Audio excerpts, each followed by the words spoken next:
bombardement, bon, j'étais obligé hein, de passer par là. Ce que je voulais faire, comme je l'avais dit depuis le début, je voulais piloter un Lightning. Vous vous faites démobiliser et vous montez à Paris.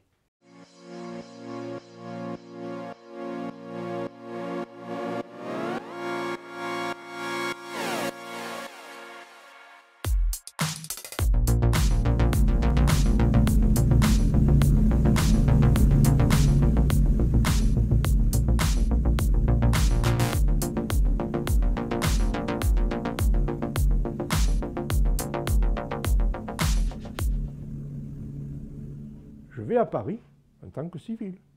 Je vais à Air France, à l'endroit où on m'a indiqué. Je remonte tous ces dossiers, tous ces documents.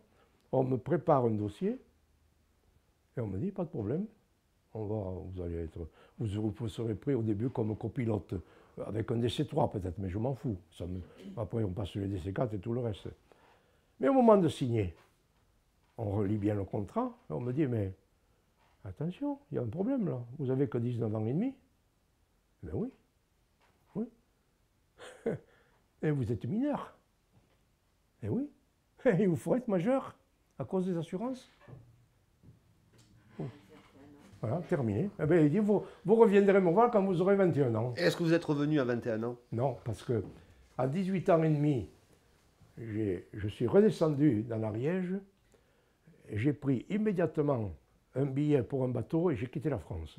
J'avais quand même fait un début de formation dans cette école professionnelle industrielle de Casablanca qui formait aux arts et métiers.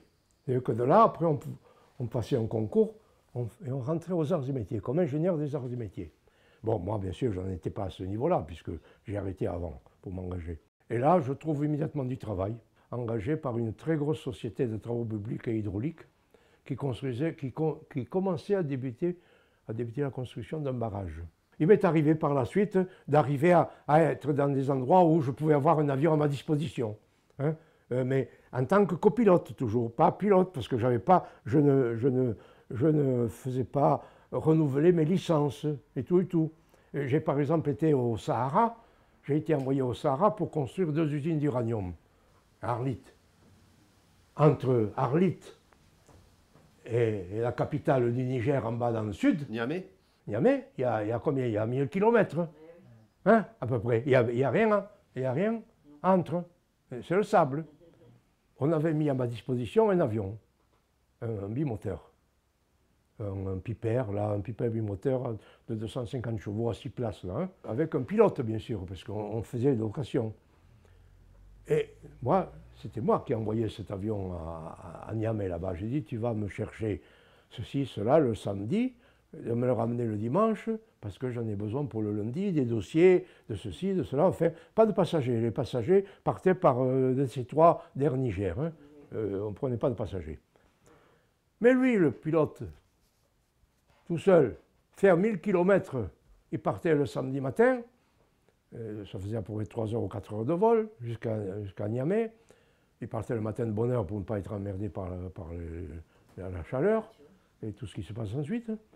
Il revenait le dimanche matin.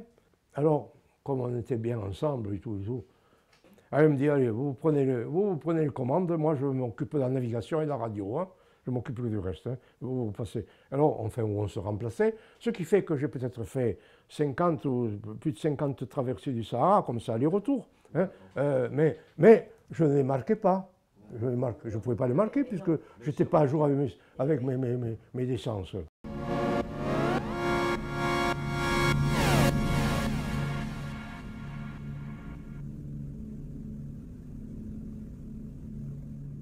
l'épisode de pilote, de bombardier, oui, dans votre vie, c'est finalement un épisode très très court. Très court, très court.